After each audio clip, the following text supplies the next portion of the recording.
Hi guys, my name is Salome Smith and I'm a psychometrist with student counseling and development on the Potchefstroom campus. Today I'm briefly going to talk to you about motivation.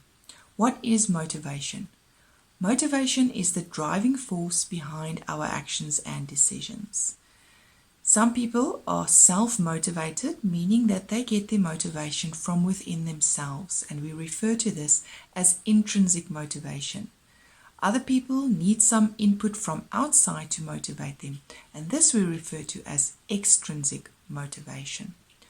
Obviously, there's not always going to be something from outside to push you towards what you want to achieve, so it's important to focus on increasing your intrinsic motivation to stay motivated. How do I increase my intrinsic motivation? The first thing is to challenge yourself. Set goals that are challenging enough so that when you achieve them, they give you motivation for the next goal. You don't want to set goals that are too easy to achieve. This is not going to contribute towards motivation. So challenge yourself when setting your goals. Secondly, be curious. When something grabs your attention, you usually want to learn more about it. Do some research, find out information about the topic. If you research something that you enjoy, this will also motivate you to work on the topics that you might not enjoy that much. Thirdly, exert control over yourself and your environment. You decide what you want to pursue. Cooperate and compete with others. Helping people and comparing your own performance favorably to that of others increases motivation as well. And lastly, recognition by others. Look out for recognition from lecturers, from friends, from parents. This also increases your intrinsic motivation. So, why is it important to stay motivated? Firstly, so that you can perform well in class, or at work, or in sports. Staying motivated helps you to perform. Stay positive when you are overwhelmed with tasks or assignments. Motivation helps to stay positive. It helps you to manage your stress levels and to utilize coping mechanisms effectively. And when these three things are all in place, in total, it helps you to stay healthy, mentally as well as physically. What about rewards? When it comes to motivation, people often mention rewards. Well, motivation is generally driven by the attainment of pleasure, which is your rewards, but is also driven by the avoidance of pain or punishment. So, attainment of pleasure is receiving or experiencing something that brings you pleasure. This would be, for example, studying really hard for a test and then getting the 90% that you were working towards.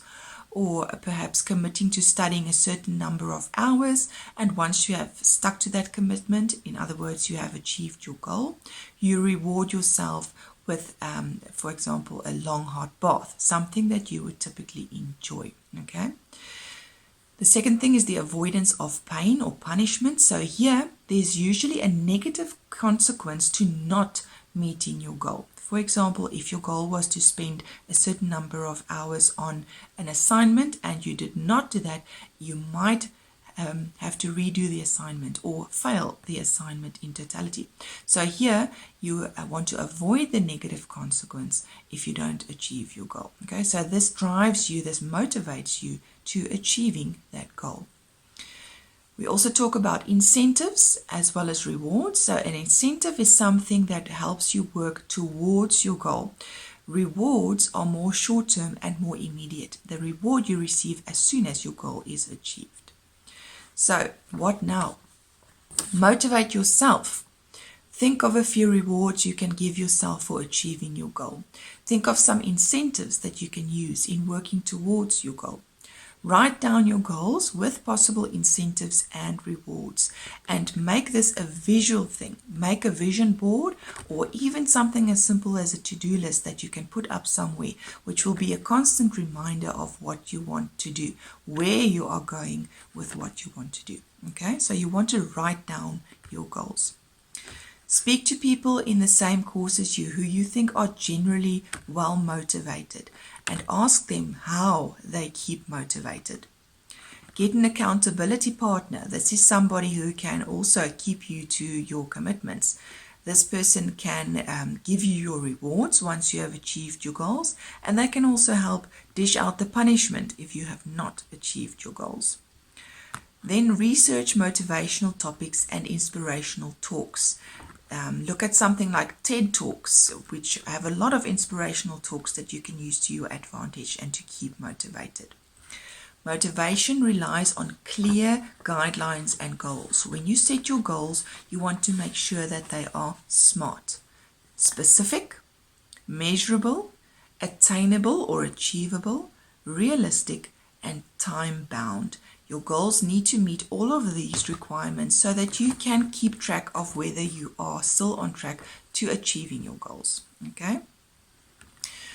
Writing down the clear goals and practical systems, for example, the to-do lists, will make it easier to stay on top of what you want to achieve and also why you are working towards these specific goals. Remember to start small and then work towards the bigger things. Achieving the smaller goals in the beginning will help you stay motivated to achieve the bigger goals later on.